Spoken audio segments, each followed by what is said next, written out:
ഞാൻ Mary Metilda. Stay inspired സീരീസിൻ്റെ പുതിയൊരു എപ്പിസോഡിലേക്ക് എല്ലാവർക്കും സ്വാഗതം. നമ്മുടെ ജീവിതം കളർഫുള്ളാക്കി മാറ്റുന്നതിൽ സുഹൃത്തുക്കൾക്കുള്ള പങ്ക് വളരെ വലുതാണ്. പ്രത്യേകിച്ച് ഈ പ്രായമായി എന്നുള്ള തോന്നലൊക്കെ ഉണ്ടാകുമ്പോൾ, പണ്ട് സ്കൂളിലും കോളേജിലും പഠിച്ച സുഹൃത്തുക്കളുടെ കൂടെ ആയിരിക്കുമ്പോൾ നമുക്ക് നല്ല ചെറുപ്പം ഫീൽ ചെയ്യാറുണ്ട്, എനർജി കടന്നു വരാറുണ്ട്. ഞാൻ BSc പഠിച്ചത് എറണാകുളം സെൻറ്റ് ജോസഫ്സ് കോളേജിലാണ്. ആ വിമൻസ് കോളേജിലെ ആ 3 വർഷം എൻ്റെ വളർച്ചയിലൊക്കെ വളരെ വലിയ പങ്ക് വഹിച്ചിട്ടുണ്ട്. ഞങ്ങളുടെ ക്ലാസ്മേറ്റ്സ് ഉണ്ടല്ലോ, അപാര റേഞ്ച് ഉള്ളവരായിരുന്നു. ഫസ്റ്റ് റാങ്ക് ഹോൾഡറായ സൂസൻ ജോൺ, നന്നായിട്ട് ഉഴപ്പുന്നവർ, കലാപരമായിട്ട് കഴിവുള്ളവർ, നേതൃത്വ പാഠവുമുള്ളവർ, അങ്ങനെ എല്ലാവരും കൂടിച്ചേർന്നപ്പോൾ ക്ലാസ് വളരെ യുണീക്കായിട്ട് മാറി. കോഴ്സ് കഴിഞ്ഞ് എല്ലാവർക്കും തന്നെ ജോലിയായി. അന്ന് ഞങ്ങളുടെ കൂടെ പഠിച്ചിരുന്ന ഷേർലി ഇന്ന് ഹൈദരാബാദിലാണ്. അപ്പോൾ ഹൈദരാബാദിലേക്ക് ഞങ്ങൾ കുറച്ച് ക്ലാസ്മേറ്റ്സും പിന്നെ ഞങ്ങളുടെ മറ്റ് സുഹൃത്തുക്കളൊക്കെ ചേർന്ന് ഒരു യാത്ര നടത്തി. ഷേർലിയുടെ വീട്ടിൽ ശരിക്കും ഉണ്ടും ഉറങ്ങിയും കളിച്ചും ചിരിച്ചും നൃത്തം ചെയ്തും പാട്ടുപാടിയും കാഴ്ചകൾ കണ്ടുമൊക്കെ 4 ദിവസങ്ങൾ ചെലവഴിച്ചു. ഷേർലി താമസിച്ചിരുന്നതാണെങ്കിൽ നല്ലൊരു റെസിഡൻഷ്യൽ ഏരിയയിലാണ്. അടുത്ത വീട്ടുകാരൊക്കെ ഞങ്ങൾക്ക് വേണ്ടി പ്രത്യേക ഭക്ഷണമൊക്കെ ഉണ്ടാക്കിക്കൊണ്ടുവരും. നല്ലൊരു കമ്മ്യൂണിറ്റി ലൈഫിലൂടെ ഞങ്ങൾ കടന്നു പോവുകയും ചെയ്തു. ഷേർലിയുടെ ഭർത്താവും മകനും മകൻ്റെ ഭാര്യയും കൊച്ചുമോളും എല്ലാവരും ഞങ്ങളെ സന്തോഷിപ്പിക്കാൻ മത്സരമായിരുന്നു എന്ന് പറയാം. ഈ ഹൈദരാബാദിലെ ഹൈലൈറ്റ്സ് എന്തൊക്കെയാണെന്നോ, കാഴ്ചകൾ, പിന്നെ ഷോപ്പിംഗ്. നല്ലൊരു ഷോപ്പിംഗ് സെൻ്ററാണ് കേട്ടോ. നമ്മൾ അന്തം വിട്ടു പോകുമ്പോൾ ഓരോ വിലയും കേൾക്കുമ്പോൾ ഇത്രയും വിലക്കുറവോ. അവിടെ നിന്ന് വാങ്ങിയൊരു ഡ്രസ്സാണ് ഞാനിപ്പോൾ ഇട്ടിരിക്കുന്നത്. അപ്പോൾ ഒരു ഹൈദരാബാദ് ലുക്കിൽ ഇന്ന് വരാമെന്ന് കരുതി. ഇന്ന് മാർച്ച് 8 വനിതാ ദിനം. സ്ത്രീകളെല്ലാവരും വളരെ നന്ദിയോടുകൂടി ആഘോഷിക്കേണ്ട ഒരു സുദിനമാണ്. കാരണം നമ്മൾ ഹിസ്റ്ററിയൊക്കെ പരിശോധിക്കുമ്പോൾ സ്ത്രീകളുടെ സ്റ്റാറ്റസ് വളരെ പരിതാപകരമായിരുന്നു. ഇന്ന് വികസിതം എന്ന് പറയപ്പെടുന്ന രാജ്യങ്ങളിലെ അവിടെ പോലും സ്ത്രീകൾക്ക് വോട്ടവകാശമൊക്കെ കിട്ടിയത് വളരെ വൈകിട്ടാണ്. ഹിസ്റ്ററി ഇങ്ങനെ വായിച്ച് നോക്കിക്കഴിഞ്ഞാൽ നമുക്ക് ഒരുപാട് ഗ്രാറ്റിറ്റ്യൂഡ് ഫീൽ ചെയ്യും. പണ്ടുണ്ടായിരുന്ന സ്ത്രീകളുടെ ത്യാഗോജ്വലമായ ചില പ്രവർത്തനങ്ങൾ കൊണ്ടാണ് നമ്മൾ ഈ സ്ഥിതിയിലെത്തിയത്. ഇപ്പം ചിലരൊക്കെ പറയാറുണ്ട്, സ്ത്രീകൾക്കിപ്പോൾ എന്തിൻ്റെ കുറവാ, സ്വാതന്ത്ര്യമായി കണ്ടില്ലേ, അതുകൊണ്ടുണ്ടാകുന്ന കുഴപ്പങ്ങൾ എന്നൊക്കെ പലരും പറയുന്നത് ഞാൻ കേട്ടിട്ടുണ്ട്. സ്ത്രീയും പുരുഷനും തമ്മിലുള്ള തുല്യതയില്ലേ, തുല്യത എന്നുള്ളതിന് നമ്മൾ ഉപയോഗിക്കേണ്ട വാക്ക് ഇക്വാളിറ്റി അല്ല, ഇക്വിറ്റി എന്ന് പറയും. സ്ത്രീയും പുരുഷനും ഒരുപോലെയുള്ളവരല്ല. അവർക്ക് 2 കൂട്ടർക്കുമുള്ള കരുത്തും കഴിവുകളും ഉപയോഗിക്കാനുള്ള അവസരങ്ങൾ നിഷേധിക്കപ്പെടാൻ പാടില്ല.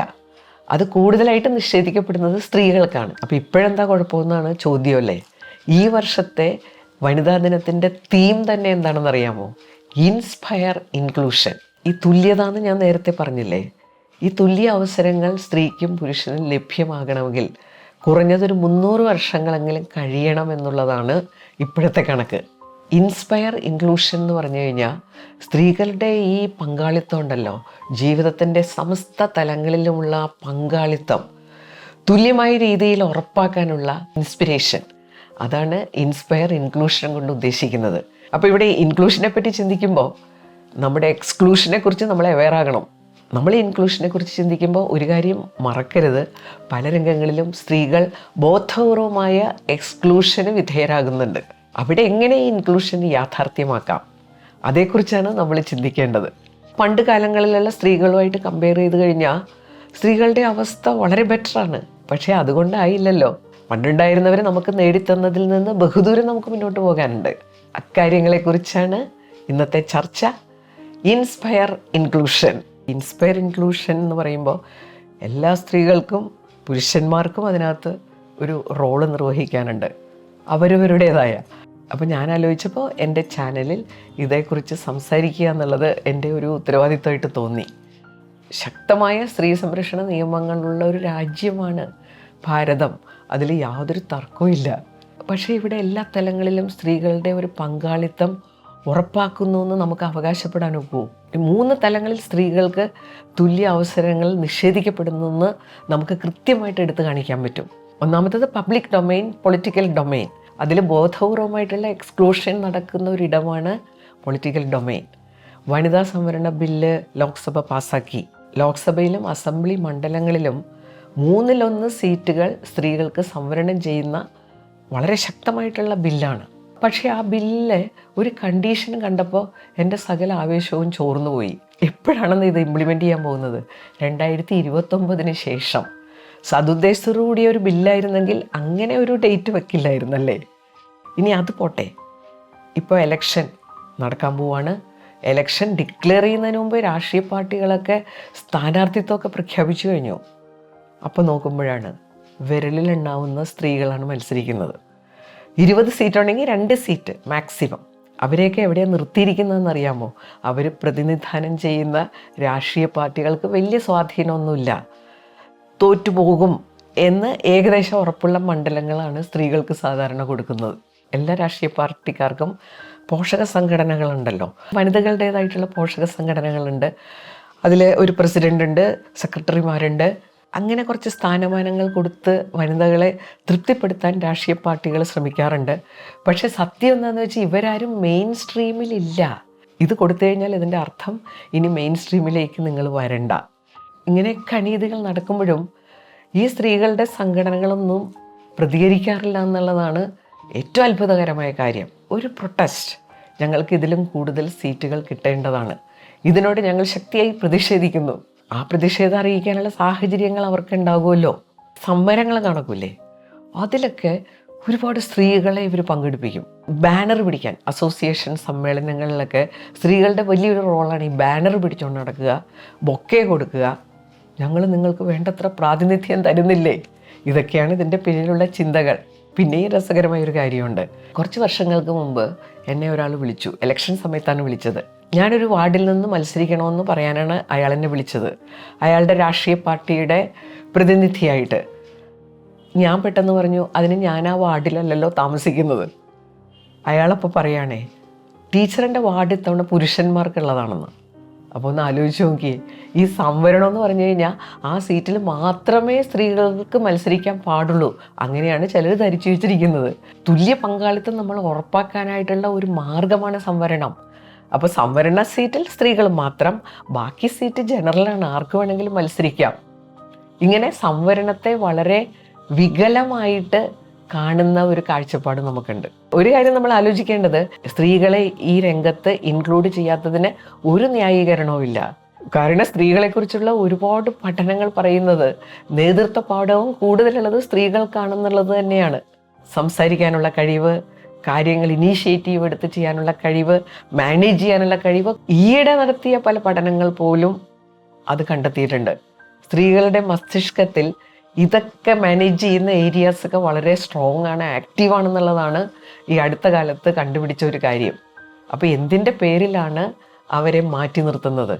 കാരണം ഒന്നേ ഉള്ളൂ, അധികാരം ഒരു ലഹരിയാണ്.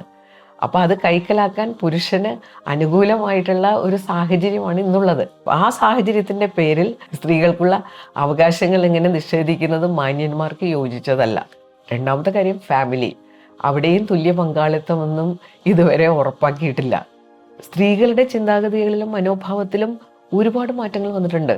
ഈ മാറ്റങ്ങളൊന്നും അവിടെ പലപ്പോഴും അംഗീകരിക്കപ്പെടുന്നില്ല എന്നുള്ളതാണ് സത്യം.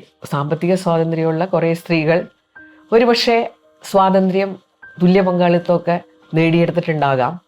കുറേ അധികം സ്ത്രീകൾ അങ്ങനെയല്ല. നമുക്കൊരു സൊല്യൂഷൻ പറഞ്ഞു കൊടുക്കാൻ പറ്റാത്ത രീതിയിലുള്ള കഥകളാണ് പല സ്ത്രീകൾക്കും ഉള്ളത്. പ്രത്യേകിച്ച് ഇപ്പോഴത്തെ ഗ്രാൻഡ് മദേഴ്സ്.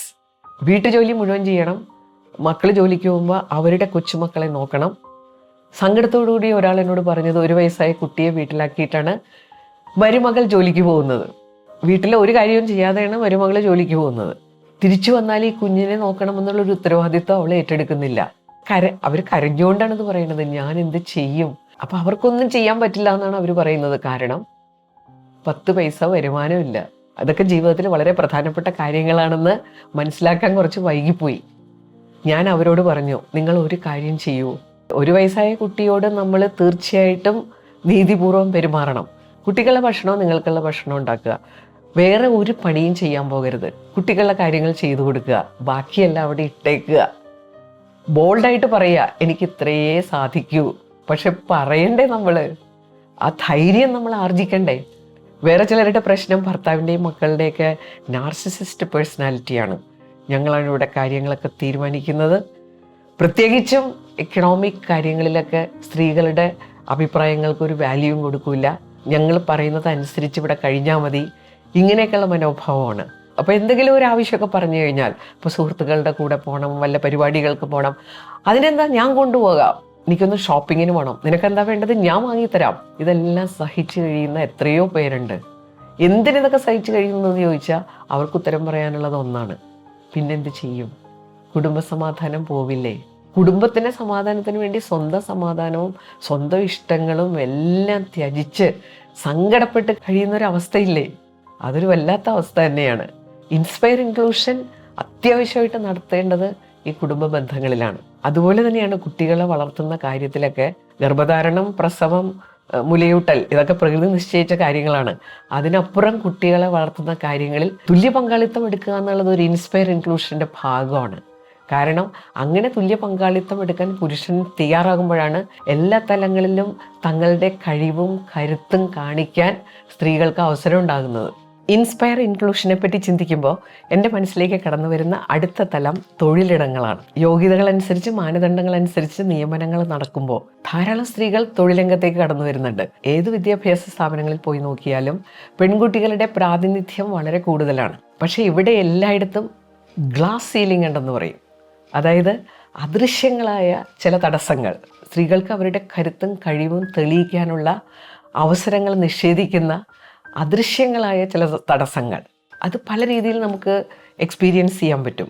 സ്ത്രീകൾക്ക് പൊതുവേ ഒരു വിധേയത്വ സ്വഭാവമുണ്ട്. അവരൊരു സ്ഥാപനത്തിൻ്റെ തലപ്പത്ത് വരുമ്പോൾ ഇത് മനസ്സിലാക്കി ഇത് കൺട്രോൾ ചെയ്യാൻ വേണ്ടി ചിലർ അവരുടെ മേൽ ആധിപത്യം സ്ഥാപിക്കും. അവിടെ പല കമ്മിറ്റികൾ, പല കാര്യങ്ങളും ഇംപ്ലിമെൻ്റ് ചെയ്യുന്ന കമ്മിറ്റികളൊക്കെ ഉണ്ടാവും. അതിൽ കുറച്ച് പുരുഷന്മാർ ഇവരുടെ കൺട്രോളിങ് ഫോഴ്സായിട്ട് മാറും. അപ്പോൾ സ്വന്തമായിട്ട് തീരുമാനങ്ങളും അഭിപ്രായങ്ങളുമുള്ള സ്ത്രീകൾക്ക് ഇവർ ഒരുപാട് ബുദ്ധിമുട്ടുണ്ടാക്കും. മനുഷ്യൻ്റേതായിട്ടുള്ള ചില ബലഹീനതകളില്ലേ, നമുക്കെല്ലാവർക്കും ഒരു കംഫർട്ട് സോണിൽ കഴിയാനാണ് ഇഷ്ടം. അപ്പോൾ ഇവരോടൊക്കെ ഒരുപാട് ഫൈറ്റ് ചെയ്ത് നിൽക്കേണ്ട എന്താ ആവശ്യം? ഈ ചിന്തകളൊക്കെ മനസ്സിലുണ്ടാകാം. പലപ്പോഴും ആവേശത്തോടു കൂടി ഉത്തരവാദിത്തം ഏറ്റെടുക്കുന്ന സ്ത്രീകളും പിന്നീട് അതിൽ നിന്ന് മാറി നിൽക്കുന്നത് കാണാറുണ്ട്. തൊഴിലിടങ്ങളിൽ കിട്ടുന്ന പല അവസരങ്ങളും പ്രൊമോഷനാകുമ്പോൾ ചിലപ്പോൾ ദൂരസ്ഥലത്തേക്ക് ട്രാൻസ്ഫർ വരും. വീട്ടിലെ ചില സാഹചര്യങ്ങൾ കൊണ്ട് അത് ഏറ്റെടുക്കാൻ പറ്റാതെ വരും. അവിടെ വീട്ടിലുള്ളവർ ഒരു തുല്യ പങ്കാളിത്തത്തിന് തയ്യാറായാൽ ഒരുപക്ഷെ ഈ അവസരങ്ങൾ സ്ത്രീകൾക്ക് പ്രയോജനപ്പെടുത്താനും പറ്റും. അതുപോലെ വേറൊന്നാണ് സ്ത്രീകൾ അനുഭവിക്കുന്ന സെക്ഷൽ ഹരാസ്മെൻറ്റ്സ്. അവിടെ 2 പ്രശ്നങ്ങളുണ്ട്. യഥാർത്ഥത്തിൽ ഇത് അനുഭവിക്കുന്ന സ്ത്രീക്ക് പലപ്പോഴും പരിഹാരം കിട്ടാറില്ല. കുറച്ച് പേരിത് വല്ലാതെ മിസ്യൂസ് ചെയ്യുന്നു. ഈ യഥാർത്ഥത്തിൽ ഇത് അനുഭവിക്കുന്ന സ്ത്രീകൾക്ക് ഇത് ഹൈലൈറ്റ് ചെയ്ത് ഇതിന് പരിഹാരം നേടാനുള്ള ഒരു ആർജവം ഉണ്ടാകണമെന്നില്ല. പക്ഷേ മിസ്യൂസ് ചെയ്യുന്നവർക്ക് ആ ധൈര്യമുണ്ട്. അത് മിസ്യൂസ് ചെയ്ത് അവരാഗ്രഹിക്കുന്ന രീതിയിൽ കാര്യങ്ങൾ നടത്തിയെടുക്കാൻ. അപ്പോൾ ഇൻസ്പയർ ഇൻക്ലൂഷനാണ് ഈ വർഷത്തെ തീമെന്ന് അറിഞ്ഞപ്പോൾ എൻ്റെ മനസ്സിലുണ്ടായ ചില ചിന്തകളാണ് നിങ്ങളുമായിട്ട് പങ്കുവച്ചത്. അപ്പോൾ ഇതുപോലെയുള്ള ചിന്തകൾ പങ്കുവയ്ക്കുന്നതും ഇൻസ്പിറേഷൻ്റെ ഭാഗമാണ്. സ്ത്രീകൾ അനുഭവിക്കുന്ന എക്സ്ക്ലൂഷനെ കുറിച്ച് അവെയറാകുകയാണ് ഫസ്റ്റ് സ്റ്റെപ്പ്. ഇനി എല്ലാ തലങ്ങളിലുമുള്ള സ്ത്രീകളുടെ പങ്കാളിത്തം ഉറപ്പാക്കാനുള്ള ആ മാർഗങ്ങൾ കുറേയും കൂടി സ്പീഡിലാക്കുക.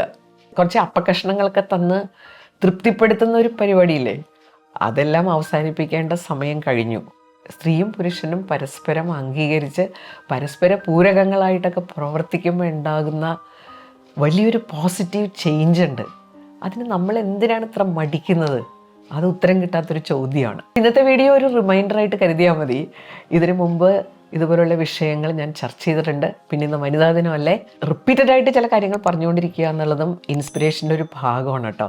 അടുത്ത വെള്ളിയാഴ്ച പുതിയൊരു വീഡിയോയുമായിട്ട് നമുക്ക് വീണ്ടും കാണാം. Thank you.